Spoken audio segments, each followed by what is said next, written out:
ఆంధ్రాలో విశాఖపట్నం నుండి వెళ్ళినటువంటి వాడు ఇప్పుడు అరెస్ట్ అయినటువంటి కాంతి దత్ అనేటటువంటి వాడికి సంబంధించినటువంటి విశాఖపట్నంకి చెందినటువంటి తొనంగి కాంతి దత్. ఇతను 10th క్లాస్ ఫెయిల్ అయ్యాడట, కొంతకాలం ఖాళీగా ఉన్నాడట. ఆ తర్వాత ఈవెంట్స్ నిర్వహించే సంస్థను పెట్టాడట.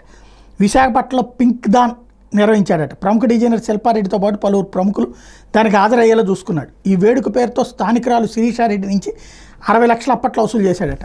2018లో కుటుంబంతో పాటు హైదరాబాద్కి మకాం మార్చి సస్టైనబుల్ కార్డు అని ఒకటి తీసుకొచ్చాడట.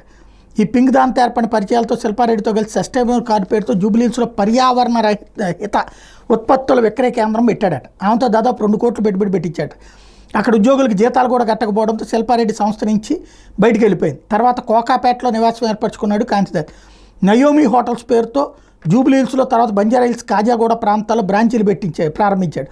హోటల్స్లో ఆంధ్రప్రదేశ్ చెందిన మాజీ మంత్రితో పాటు సినీ కుటుంబం భాగస్వామ్యం ఉందని నమ్మించి సౌమ్య మరో మహిళ నుంచి 1,40 లక్షలు పెట్టుబడులు వసూలు చేశాడట.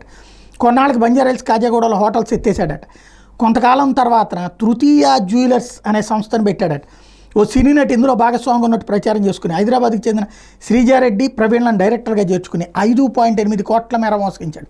జ్యువెలర్స్లో పెట్టుబడి పేరుతో తను మోసగించాడంటూ ఫిబ్రవరిలో శ్రీజారెడ్డి జూబ్లీహిల్స్ పోలీసులకు చేసిన ఫిర్యాదు మేరకు ఆదివారం నిందితుడిని అరెస్ట్ చేశారు.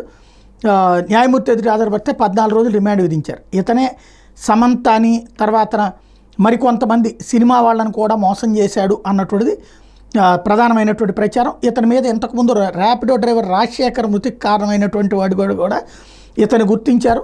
ఇతని దగ్గర 2 బెంజి కార్లు, ఆడి కార్లు కూడా ఉన్నాయట.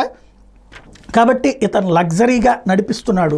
కాకపోతే ఇప్పుడు అతని వెనకాల ఆ సినిమా యాక్టర్లు మోసపోయారా లేదా అన్నది బహిరంగంగా చెప్పాల్సినటువంటి అవసరం ఉంది.